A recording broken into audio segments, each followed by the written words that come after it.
This is Unit 1, pages 1 through 4, focusing on significant figures. Sig Figs, numbers that are measured, have a certain precision that is often the result of the accuracy of the measuring device. Here are some examples of how significant figures are used for experimental numbers. The best way is to remember these is not by memorizing rules, instead to try and understand the idea when a digit is significant and when it is not. So notice I underlined measured and experimental numbers because significant figures are only representative of measured values. Here are the rules. 1 contains 4 significant figures. This value contains 4 significant figures because all of them are non-zero digits. In number 2, in this example, there's only one significant figure, and that's the 1. These zeros are trailing and there is no decimal present, and therefore they are just place-holding zeros, which makes them not significant. In example number 3, this has 1,000 and a decimal following it, and so because it has a 1, trailing zeros with a decimal present, all 4 of these are going to be significant, so it contains 4 significant figures.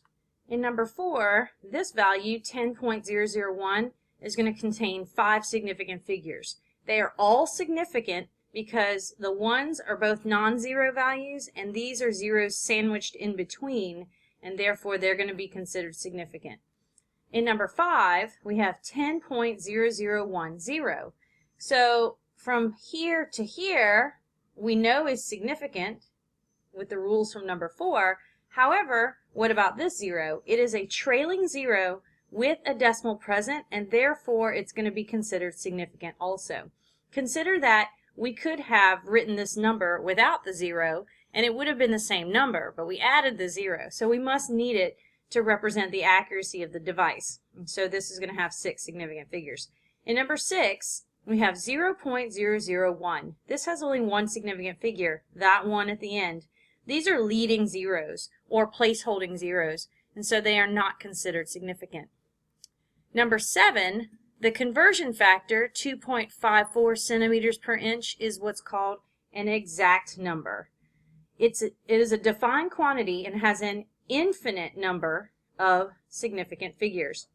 So let's take a moment and look over here to the left, which focuses on infinite sig figs.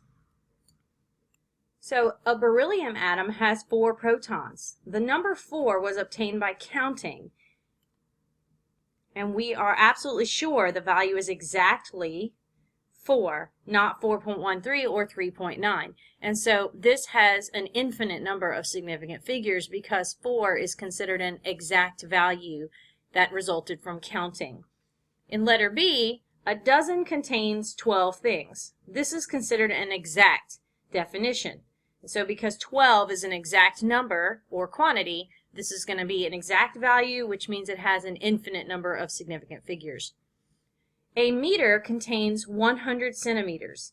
This is an exact definition, not a measurement, because it's 1 meter is the equivalent of 100 centimeters. So anytime you have a conversion factor, an expression of 2 different quantities that equal the same, then you're going to have an exact value which has infinite significant figures. A week has 7 days. This is an exact definition. Mary, Bob, and Jack submitted their homework to the teacher. The number 3 is exact because it represents an exact counting. We know the names of everyone who submitted the homework, and so this number has an infinite significant figures. However, letter F, about 25 birds were seen flying through the sky. This is not an exact counting. The word about suggests error in the value, so there are 2 significant figures is appropriate for this number because it's estimated, not exact. And the last rule, number 8, a number in scientific notation has as many significant figures as there are in the prefix. By prefix, they mean the coefficient or everything before the times 10 in the number. For example, this number has 4 significant figures. So every number that's in front of the times 10 is going to be considered the significant figures for this number. Here are some examples. This has 1 significant figure, and when you change it to scientific notation, you get 1 times 10 to the 3, which should have 1 significant figure. This is 1, 2, 3, 4 sig figs. And so when I change it to scientific notation, it'll be 1.000 times 10 to the 3 because I have 4 sig figs before and 4 sig figs after the modification. 0.001, there's only one sig fig here. So we're going to have 1 times 10 to the negative 3 and only one sig fig represented here. And then the last example, 0.0010, there are two significant figures here. So we're going to write 1.0 times 10 to the negative 3 to maintain my two significant figures. Significant figures in multiplication and division. So anytime you do the math of multiplication or division, there's a specific way to round your answer. Identify the number in the calculation with the least number of significant figures, then round the answer to the same number of significant figures. So example 1.11, we're going to calculate the area of a circle with a radius of 5.4 centimeters. Notice this has 2 sig figs. That was given as our given. Here, the area is equal to pi r squared, and so here's the value of pi being used. Remember, pi is going to be an exact value, or like a conversion factor. Here we're going to do pi times 5.4 squared, and we're going to get this, 91.6088.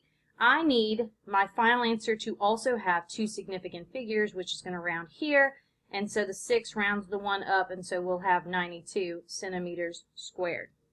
Significant figures in addition and subtraction. You want to round the answer to the least significant digit. That is not the same thing as rounding to the least number of significant figures. Example 1.2. Find the sum of 1.23, 100.1, 34.337, and 0.003.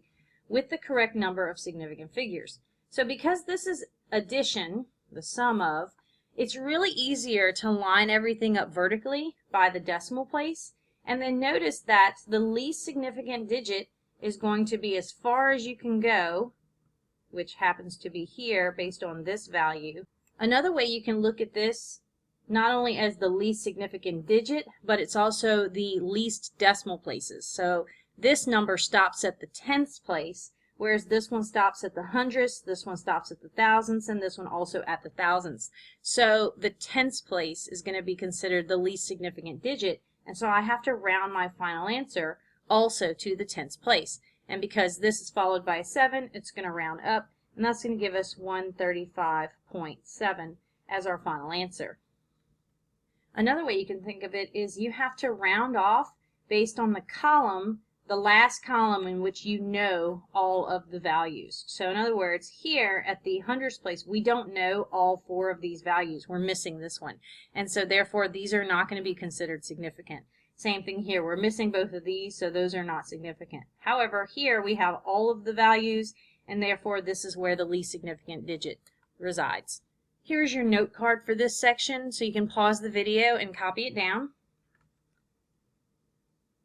For significant figures, non-zero digits are always significant, leading zeros are never significant, trailing zeros with a decimal present are always significant, trailing zeros with no decimal present is never significant, and any number in the prefix of scientific notation or in the coefficient are going to all be significant values. What I did not include is that sandwich zeros are always significant. Infinite sig figs are going to be anything that's an exact value obtained by counting or a conversion factor. Note, estimations are not exact values and do not have infinite sig figs. When you multiply or divide, use the least sig figs given, and when you add or subtract, use the least decimal place or digit.